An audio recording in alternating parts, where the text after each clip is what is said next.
Hi, my name is Paul McDonald, and this is my video essay on leadership values.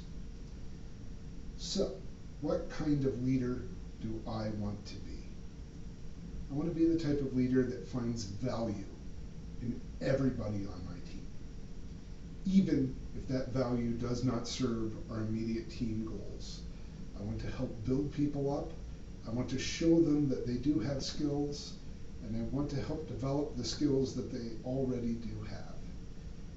Why do I want to do this? Because it's going to motivate my team members to be better at what they do, to focus on the task.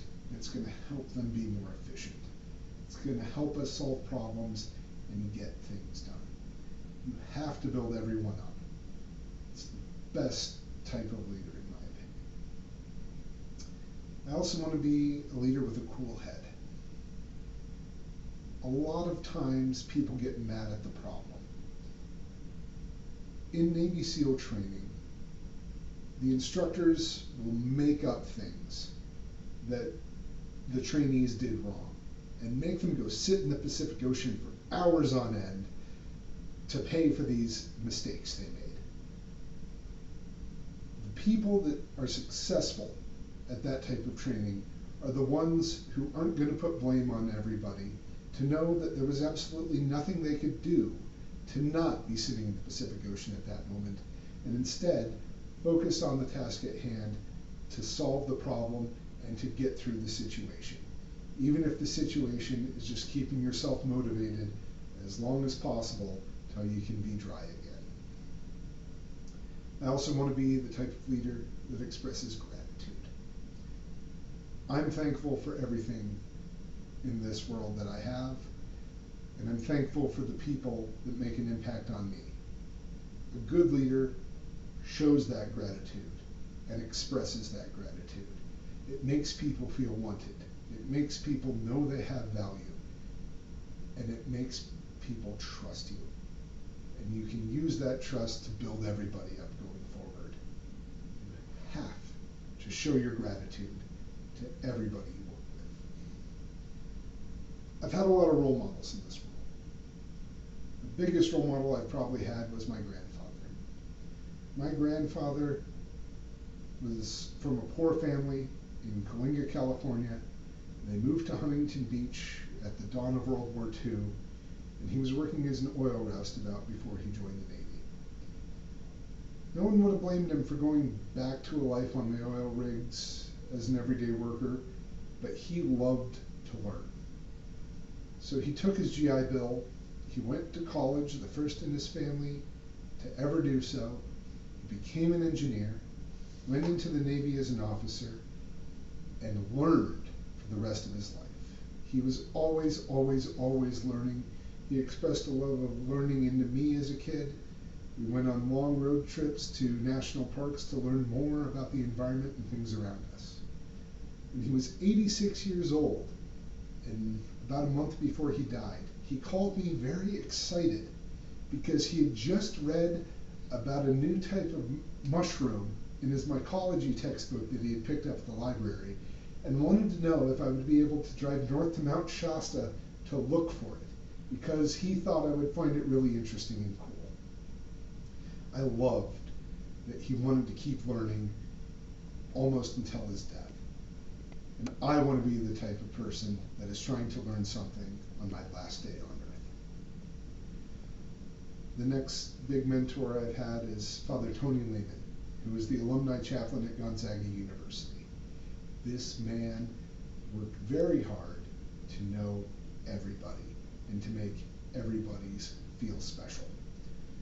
Father Tony baptized thousands of kids over his career as a priest, and every single one of them got a phone call on their birthday wishing them a happy birthday. He was a phenomenal communicator, and he made everyone feel important. If I can make people feel that way after their interactions with me, I'll know I'm making a positive impact on the world. The last mentor I want to talk about is my dear friend Bruce Borup. Bruce hired me out of college to my first job at a robotics company in Berkeley. And he taught me that a leader needs to focus the team and bring them back to the task at hand. You always need to circle back, and you always need to keep focus on the prize. It's easy to get distracted. It's easy to go 1,000 different ways. But you need to bring things back and get the certain things done. That's something that's always going to stay with me. And I want to be the type of leader that can focus my team and get the task at hand moving. I'm trying to work on my communication skills. The big one I'm working on is eye contact. I have Tourette syndrome, and that manifested primarily in my face and my eyes growing up. As a result, I wasn't comfortable making eye contact with people because I would have face twitches, my eyes would blink back and forth. It made people uncomfortable to look at, and thus I became uncomfortable looking at them. Now that I'm older and my Tourette's have gotten better, it's something I'm continuously working on, but occasionally I'll catch myself not making direct eye contact with somebody, and I'm working on improving that. Also, I'm a bit of a hand talker. In high school and in college, I was a tour guide in Southeast Alaska, and I used broad gestures to show people this majestic mountain, or that killer whale over there, or this is what a waterfall in a fjord does to continue to carve out the canyon. I'm working on keeping my gestures back in the box, but occasionally I'll find myself slipping out and giving a bit more of a grand gesture than I mean to. And if you're presenting on stage with teammates, you don't want to accidentally smack them on the shoulder. Lastly, I need to work on my standing and staying still. I tend to wiggle around a lot. From years playing rugby, I have a bad shoulder, bad knee, bad hip. So standing up straight for long periods of time can be a bit uncomfortable, and I tend to shift my weight. I'm working on that, and I hope to improve it. So what are my big strengths as a leader? Well, first, I feel I am good at expressing gratitude. I like to thank everybody. I like to show that they mean something to me, that their contributions to the team have not gone unnoticed. And I see that that is appreciated. Everyone likes to be built up. Everyone wants to feel that their involvement has been useful. No one wants to feel like they're stuck on a team doing something because somebody needed more people under them for their resume. Expressing gratitude is something I'm good at, and it's something I'm going to strive to be even better at than I already am.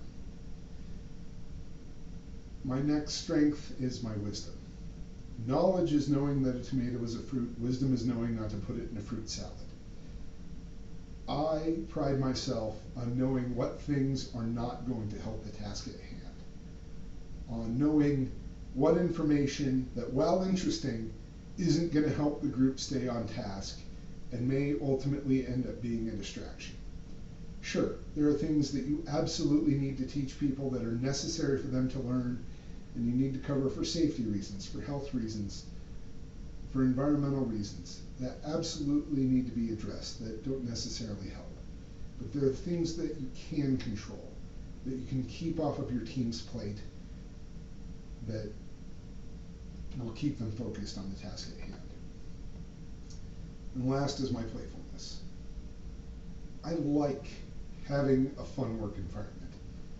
I believe and know that a prank is something where everyone is laughing at the end. Otherwise, it's not a prank, it's just being mean. I know how to lighten things up a little bit. I know how to gently yet appropriately tease somebody. I know how to keep everybody on board. You want people to feel like they're a part of the team and in a welcome environment. And you also want people to feel safe and not feel threatened in any way. I'm good at keeping the atmosphere light while still focused. So what do I value? Above all else, I value fairness. I want everyone to have the shot that they deserve. And I never want to intentionally keep someone from something that they have earned. If someone has worked really hard to go for a promotion and the company doesn't want them to interview because they're too valuable in their current role, that breaks my heart, because I know that person has worked for that promotion and has worked to get something more than what they currently have. So I believe in fairness. I also value kindness. There's a big difference between nice and being kind. Being nice is talking to someone about their health and their grandmother for hours on end. Being kind is helping them get their groceries to the third floor of a 3-story walk-up. Doing the small gesture that will make their day infinitely better, that may inconvenience you a tiny bit, but if it doesn't inconvenience you that much and you can make somebody's day, you should absolutely do it. And finally, I value humor. I love a good, light one-liner that is appropriate, that can make everybody laugh in any situation. I like to keep things in just the right mood so that everyone doesn't take themselves so seriously. Humor is an essential human emotion. Laughter is an essential human experience. You need to know that it's okay to be happy and to laugh at something occasionally. I value that tremendously. Thank you for your time today.